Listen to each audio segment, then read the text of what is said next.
Hello students, तो इस question में बोला गया है कि two spheres A and B of masses m1 and m2 respectively collide. A at rest initially and B is moving with velocity v along x-axis. After collision, B has a velocity v by 2 in a direction perpendicular to the original direction. Mass A moves after the collision in a direction. तो दो spare था जिसका एक का मास है m1, एक का मास है m2. तो दोनों मिलके कोलाइड हो गया. ओके, ए इनिशियल या रेस्ट था और बी का स्पीड था v मीटर पर सेकेंड. बट कॉलिशन के बाद बी कहां चला गया? बी v/2 स्पीड से परपेंडिकुलर डायरेक्शन पे चला गया. तो ए आफ्टर कॉलिशन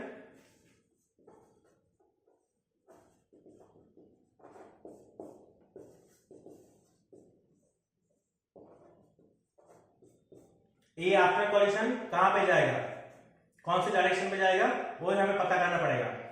तो बी का बिफोर कॉलिशन उसका एमबी कहां था? Momentum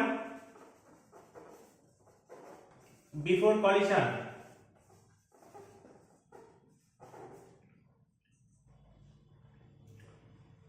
zero into m1 plus m2 into v equals to m2 into v.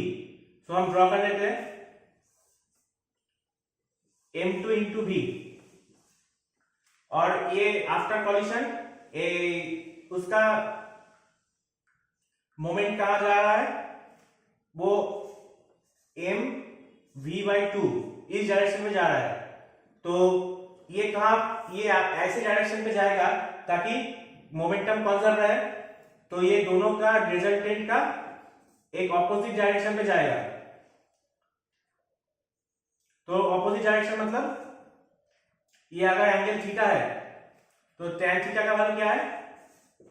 ये वाला इसके बराबर हो जाएगा mv/2. और ये इसका जो हाइट है तो वो इसके बराबर हो जाएगा और इसका जो बेस है वो इसके बराबर हो जाएगा minus mv m2v. So minus half theta equals to tan inverse minus half. So option D is the correct answer. tan inverse minus half direction पे जाएगा टू द एक्सिस. तो a1 ऐसे डायरेक्शन पे जाएगा ताकि मोमेंटम नॉलिफाई हो जाए. तो इसलिए ये इस डायरेक्शन पे जाएगा ताकि ये इसका ये वाला मोमेंटम भी नॉलिफाई हो जाए, ये वाला मोमेंटम भी नॉलिफाई हो जाए. तो ऐसे क्वेश्चन के लिए मेरे चैनल को सब्सक्राइब कीजिए. ये बहुत ही ट्रिकी क्वेश्चन था इसलिए हमने स्टार मार्क्स दे दिया. तो इस टाइप पे अगर इस क्वेश्चन के रिगार्डिंग कोई प्रॉब्लम है तो मुझे कमेंट बॉक्स में जरूर शेयर करना. Thank you.